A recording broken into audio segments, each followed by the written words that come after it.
Hello and welcome to History's a Blast. It's March the 12th, 2023, and we're at Bushy Run Battlefield historical site near Greensburg, Pennsylvania, the county seat of Westmoreland County. And it is the anniversary, the 300 and something anniversary of the Pennsylvania Royal Charter, which Bushy Run Battlefield celebrates annually as a fundraiser, and it's a great place. So let's go inside and see what's up.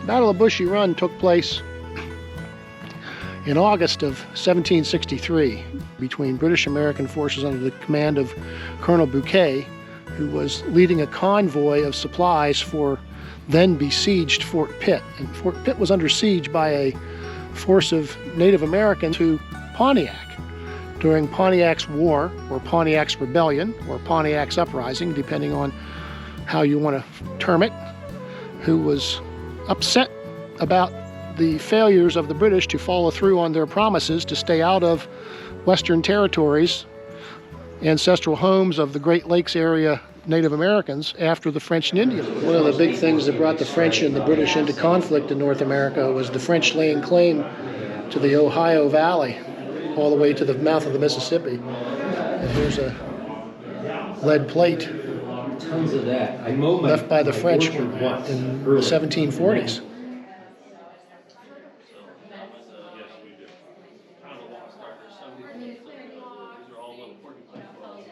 Here's a pack saddle, an example of what was used by the traders to carry trade goods over the mountains into the Native Indian territory. It's interesting. That's what I pulled it out because I wanted to make wampum sure belt. I sent the note to George Powers. Broken promises, displacement of native groups moving westward to get away from English settlement. And when I first moved in, that was 1980. Highlander in his kilt. Wonderful. Then 42nd foot, would like to jump black into all of watch. this too. Pipe tomahawk. So that's open, that shaft is hollow. You can smoke that. Oh my. So you load tobacco in that, and you can smoke it. So it was dual purpose. They could tomahawk you, scalp you, and then have the smoke. British traders start moving in. They came across the mountains, and the British actually had better quality goods, and they were giving the Indians more for it. So the French took the heat, and that started the whole business. That came into the French and Indian War, so forth. Hello, Mr. Penn. How are you? Good. Enjoying the day so far. We just got here actually, but Welcome. so this is what anniversary of the charter? This is the 342nd Anniversary of the Pennsylvania Charter. of the Pennsylvania. Charles II issued the charter to William Penn. He gave it to Penn because the king owed money to Penn's father, Sir Admiral William Penn. Right. Mr. Penn is signing my copy of the charter of the province of Pennsylvania. And there you go. Now you have a copy, official copy of the Charter of Pennsylvania. Thank you so much. You're We welcome. always have to have surgical instruments from the 18th century to show how grisly it was. Look at that bone saw. Yikes. Skin retractors. Here's a display on smallpox, which ravaged the native population. A nice map showing the battle site. Boy, this has been hidden away. Settler's cabin. Example of a British musket and a French musket. British musket on top, the brown Bess, and the French Charleville. The stuff on display here, very nice. Killing each other. Right. They're killing each other on site. All the different Seneca, Mohawk, Coyote. And this warrior named Hiawatha, he's the legend. He had a vision of a snake eating its tail, getting smaller and smaller. He realized that's what happened. So he looked up with these for a long process. So they gathered all the tribes under a white pine tree. Ah, okay. White pine was significant because it was 5 tribes. White pine has 5 needles. So this represents the tribes that were there. And there they formed, they wrote the Articles of the Iroquois Confederation. Ah. Everyone has the right to live. Everyone has to think or believe what they want, speak, life, liberty, pursuit of happiness. That's where our founding fathers got the idea for the Constitution of the United States. Make sure to purchase some wine for the Bushy Run Winery, and make sure it's one of the donation bottles. Because $1 for every bottle, right? $1 for every bottle purchase goes to the Bushy Run Battlefield. Excellent. And it tastes great. Russian, what's wrong with Spanish, British, French, stuff. Great area for our reenactors. Cannons, all sorts of stuff.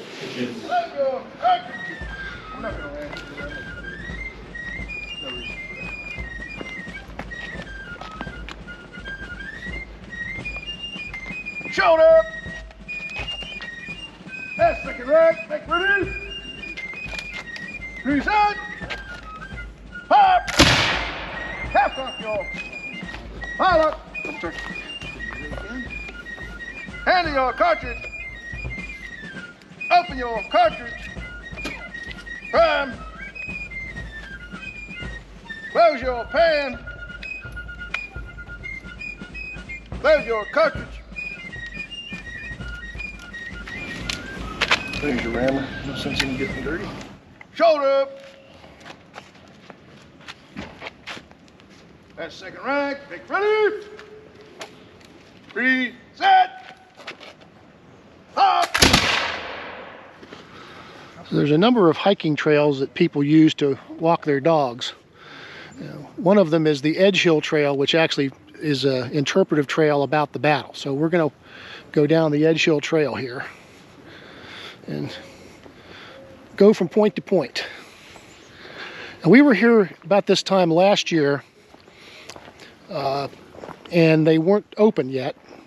It was a nicer day, so I'm going to combine footage that we took back then of the larger landscape with footage we're going to do here, because it's snowing today. Okay, so here's the first storyboard coming up. The Iroquois Trail goes around the visitor center. It doesn't really talk about the battle. Boy Scouts have been active in helping to maintain this place. And we'll go down here, and there's the Edge Hill Trail that we're going to. Okay. Now I'm assuming that the Flour Sack Trail probably takes you up to the top of the hill there where the British-American forces built their Flour Sack Fort to defend against the Indians. But we're going to continue on down the Edge Hill Trail because that's the order of the markers from 1 through 9 goes down this way. And here's number 1. This is the Native American position. What does it say? The valley surrounding the Edge Hill was held by the attacking Native forces during the action of August 6th. Using a horseshoe-shaped formation and a hit-and-run style of attack, they were able to force Bouquet's army to the top of Edge Hill on August 5th and hold them there for part of the following day. Thank you, Debbie. Debbie's our narrator. She won't look at the camera. Pine trees. Oh, this is beautiful. We're going downhill. And that means only one thing. Eventually we're going to have to go back uphill. It's pretty down here. Some of the smaller shrubs are starting to bud already.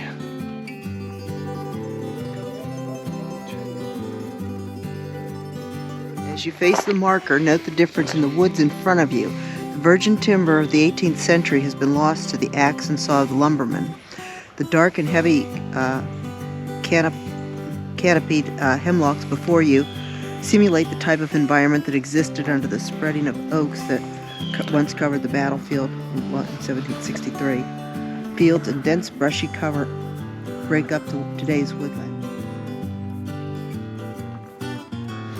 You really get a sense for the broken nature of this terrain and how the high ground was important as a defensive position for an outnumbered group of British Americans.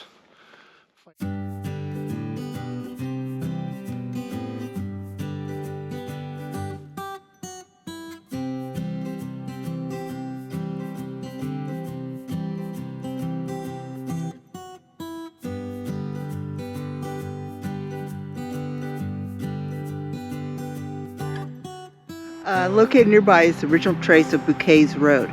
The South Fork of Forbes Road was used as a military route between Fort Pitt and Fort Ligonier. Colonel Bouquet decided to use this road instead of the main Forbes Road, hoping this would speed his journey to relieve Fort Pitt from the Native American siege.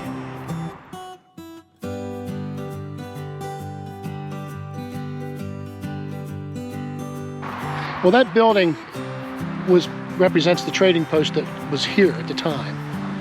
But go ahead. Okay, according to Thomas Hutchins' survey map of the battlefield, 1765, Bouquet maintained his convoy at this location. In addition, according to Bouquet, it was here most of the drivers were stupefied by fear and hid themselves in the bushes or were incapable of hearing or obeying any orders. Directly across the road is the site at which the British attained the advantage and as described at the next stop. We're kind of going in reverse order with these markers because engagement begins on the other side of the valley beyond this hilltop. And this is where they retreated to. So the big battle took place here. The convoy was back here, but the advance guard was a quarter of a mile in the front. And that's where the ambush was initiated. So bear with us, we'll get there. That's the Meal Sack Fort, or the vestige of the Meal Sack Fort, made out of concrete meal sacks.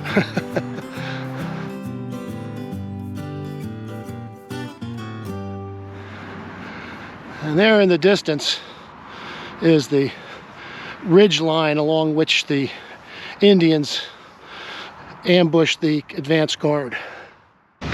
As you look out across the open field, the hillside to the west marked the area of initial attack by the force of Native Americans, estimated to be near 400 by Bouquet.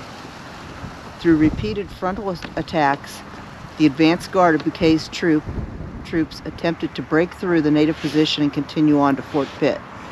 The effort was unsuccessful and the conflict became general. Bouquet was forced to retreat to the top of the Edge Hill for the night. Nearly 50 casualties were estimated to have been taken by the Army during the first day of action. Made out of concrete flour bags and spray painted with stencils so you know what's in there. Very hard flour. Yeah. Well, it's been laying here for over 200 years. This single slice of Ligonier blue rock stands as a marker on the spot at which Colonel Bouquet's force of 450 men retreated on the evening of August 5th. Here a fortified defense to protect the wounded was erected from the flour bags being carried to Fort Pitt. From this vantage point, you were able to see the topography that allowed Colonel Bouquet to feign his retreat over the top of Edge Hill. This maneuvering of his troops enabled Bouquet to take a position that flanked the Native forces, turning the side of the battle in favor of Colonel Bouquet and dispersing the Native attackers. Well, it is an interesting piece of rock, isn't it? Look at the grain. Well, that was a little spongy down in that low ground there. So what we're going to do is we're going to follow this trail, this walking and jogging trail, up to the hilltop in the distance where there's a flag flying. And there looks like an interpretive sign there at the end of the path before the fence line. So we'll see you there.